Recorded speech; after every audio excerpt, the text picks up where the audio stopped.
நம்மளை இன்னும் குலை குத்தா ஆட்டிக்கிட்டு இருக்கு. இப்போ புதுசா 2-3 வைரஸ் வந்திருக்கே, இதுக்கு நீங்க என்ன செய்யலாம் நினைக்கிய? வருமுன் காக்கிறது சிறந்ததா அல்லது என்ன பண்ணலாம்னு யோசிச்சிருக்கேன்னு கேட்டா நம்மளை அடிக்காத குறையில பதில் சொல்லியிருக்காங்கன்னா பார்த்துக்கிடுங்க. ஹெச்எம்வின்னு சொல்லி ஒரு வைரஸ் இப்போ பரவிட்டு இருக்கு உலகம் பூரா. அது 5 வயது குழந்தைகளுக்கு கீழே உள்ளவங்களை தான் பாதிக்குன்னு போட்டிருக்கு, பேப்பரில் பத்திரிகைகளில் வருது. இருந்தாலும் நம்ம எச்சரிக்கையாக இருக்கணும். கொரோனாவையே சமாளித்த அனுபவம் நமக்கு இருக்கிறதுனால இனிமேல் வர தொற்றையும் சமாளிக்க முடியும் என்று நம்புகிறோம். அதற்கு மேலே எந்த புதிய வைரஸ் வந்தாலும் நாங்கள் எதிர்கொள்ள தயாராக இருக்கிறோம். மறுபடியும் ஊசி போடுற மாதிரி எங்களுக்கு ஒரு எண்ணம் இல்லை. அதாவது நம்ம மக்களோட பொருளாதாரத்தை முடக்கிறதுக்கு என்னென்ன வழி பண்ண முடியுமோ அது புதுசாக இவங்களே கண்டுபிடிச்சி சொல்லிட்டு இருக்கிறாங்க. அவ்வளோதான். ஆனால் கொஞ்ச நாளாக வர வாய்ப்பு கிடையாது. அந்த மாதிரி சிஸ்டம் வராது, இனிமேல் வர வாய்ப்பு கிடையாது. கண்டிப்பாக இதுலேருந்து மீண்டு வர முடியும்.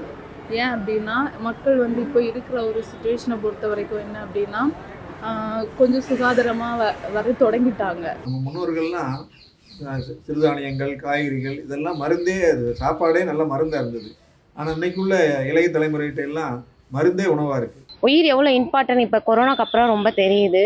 ட்ரைனேஜ் அது எல்லாமே ரொம்ப நீட்டாக வச்சுக்கணும். வீட்டு பக்கத்தில் கொசு, அதுதான் ப்ராப்ளம் ஸ்டார்ட் ஆகும். நம்ம எப்பவுமே ப்ரிகாஷனாகவே இருக்கணும். ரொம்ப அதிகமாக மக்கள் அச்சப்படுறதுக்கு அவசியம் ஒன்றும் கிடையாது. கவனமாக என்னென்னா சூடு தண்ணியை கூடுதல் பயன்படுத்தணும். வாரத்துக்கு ஒரு தடவை கஷாயம். நல்லா ஒரு ஆரோக்கியமான காற்று, நல்லா சுத்தமான ஒரு தண்ணி, முன்னெச்சரிக்கை நடக்குன்னு கவர்மெண்ட் சொல்லுவாங்க.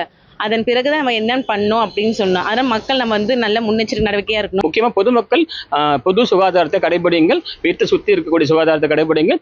அரசு வழிகாட்டத்தை பின்பற்றுங்கள்.